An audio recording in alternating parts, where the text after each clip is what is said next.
കാരുണ്യ പദ്ധതിയിൽ ഉൾപ്പെടാത്ത കുടുംബങ്ങൾക്കായുള്ള പുതിയ ഇൻഷുറൻസ് പ്രഖ്യാപിച്ച സംസ്ഥാന ബജറ്റ്.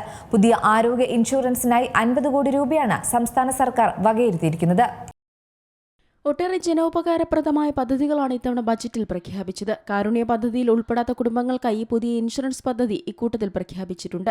കാരുണ്യ പദ്ധതിയുടെ സേവനം നിലവിൽ ലഭ്യമാക്കാത്ത എല്ലാ കുടുംബങ്ങൾക്കും ഈ ഇൻഷുറൻസ് ലഭിക്കുന്നതാണ്. പുതിയ ആരോഗ്യ ഇൻഷുറൻസിനായി 50 കോടി രൂപയാണ് സർക്കാർ വകയിരുത്തിയിരിക്കുന്നത്. ചെറിയ തുകയടച്ച് സംസ്ഥാനത്തുള്ളവർക്ക് പദ്ധതിയുടെ ഭാഗമാകാം. ഇതിനു പുറമെ അപകടങ്ങളിൽപ്പെടുന്നവർക്ക് ചികിത്സയ്ക്കായും സർക്കാർ പുതിയ പദ്ധതി വിഭാവനം ചെയ്തു. റോഡ് അപകടങ്ങളിൽപ്പെടുന്നവർക്ക് ആദ്യത്തെ 5 ദിവസം സൗജന്യ ചികിത്സ നൽകും. സർക്കാർ ആശുപത്രികളിലും തെരഞ്ഞെടുക്കപ്പെട്ട സ്വകാര്യ ആശുപത്രികളിലും ഈ സേവനം ലഭ്യമാകും. പദ്ധതിക്കായി 15 കോടി രൂപ ബജറ്റിൽ വകയിരുത്തിയിട്ടുണ്ട്. കേരള സർക്കാർ ലോട്ടറി വകുപ്പ് വഴി നടപ്പാക്കുന്ന ജനകീയ ആരോഗ്യ ഇൻഷുറൻസ് പദ്ധതിയാണ് കാരുണ്യ പദ്ധതി. നിർധനരായ രോഗികൾക്ക് ഈ പദ്ധതിയിലൂടെ ചികിത്സാ സഹായം ലഭ്യമാക്കുകയാണ് ലക്ഷ്യം. വാർഷിക വരുമാനം കുറഞ്ഞ കുടുംബങ്ങൾക്ക്, അതായത് സംസ്ഥാനത്ത് സാമ്പത്തികമായി പിന്നാക്കം നിൽക്കുന്ന ആളുകൾക്കാണ് പദ്ധതിയുടെ പ്രയോജനം ലഭിക്കുക. നിശ്ചിത മാനദണ്ഡങ്ങൾക്ക് അനുസൃതമായി പ്രതിവർഷം ഒരു കുടുംബത്തിന് 5 ലക്ഷം രൂപ വരെ സൗജന്യ ചികിത്സ ലഭിക്കും. സർക്കാർ ആശുപത്രികളിലും ചില സ്വകാര്യ ആശുപത്രികളിലും കാരുണ്യ ഇൻഷുറൻസ് ലഭ്യമാണ്.